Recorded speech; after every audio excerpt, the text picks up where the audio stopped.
And now, it's time for another Dice Tower review with Ryan Metzler.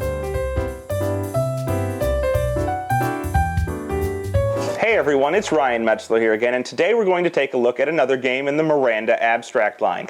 We're going to take a look at Trappex, a wooden game in which players are placing down pieces of walls in order to try and form boxes on this board. You may have played the matchstick game when you were a kid. This is essentially the same game, but on a nice wooden board. So real quick, we'll take a look at the gameplay and what you get inside the box, and then we'll come back here and get my final thoughts on the game. So here you can see the components for Trappex, and this is basically that match game that I've been discussing. But essentially, on a player's turn, they're going to take one of these wall pieces and place it out on the board. After that, their turn is done unless they have completed a square, and the other player will take one of their pieces and place it out on the board as well, continuing on making different geometrical shapes out here, long rectangles or lines, by placing pieces out on the board. Maybe this player wants to play over here, and then the next player plays like this. And you're going to keep on doing this until one player somehow makes a mistake or is forced to make a move. Let's say this player decides to place like this. The next player is going to go ahead and they're going to be able to finish off this square if they want to. Now maybe they don't want to, but likely they're going to want to finish this off. And let's say this is the blue player.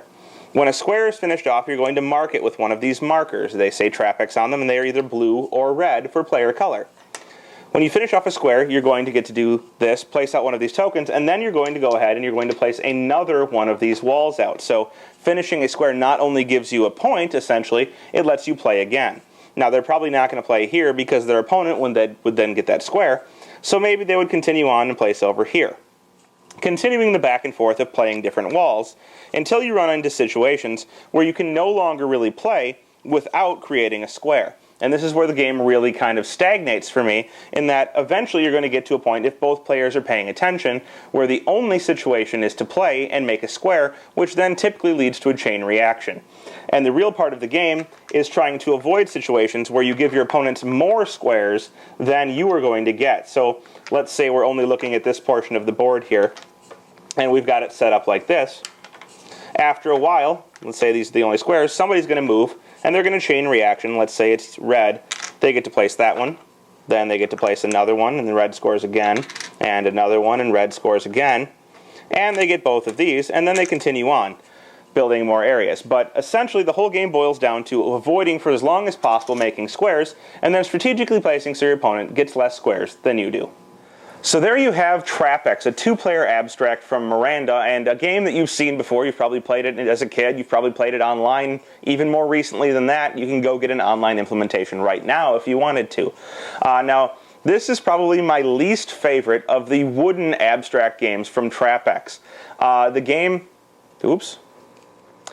Now, this is probably my least favorite of the wooden games, the two-player wooden abstracts from Maranda Games.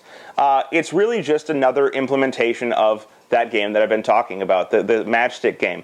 And all you're doing is placing, trying to avoid getting into a situation where you trigger off a spot where one player can play a bunch of boxes in an order. And whoever best does that, whoever best manipulates the board, which is pretty simple and straightforward, is going to win the game.